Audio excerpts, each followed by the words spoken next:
আমি যখন মাদ্রাসায় পড়ি ঢাকা যাত্রাবাড়ি, এরপরে ওই আমি উত্তরবঙ্গে যে ছাত্ররা ছিল তাদের কাছে কিছু ভাষা শেখার চেষ্টা করছি। এখন ও যখন আসছে আমি বলতেছি তোর হাসুন দিয়ে দেব, কি দিয়া হাসুন দিয়া, আপনারা কি বুঝছেন কন? হ্যাঁ, ওই জান দাদে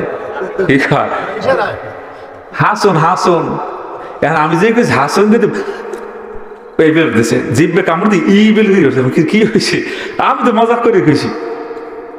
এবার খবরদার ভাই ওই শব্দ ব্যবহার করেন না, কি হয়েছে?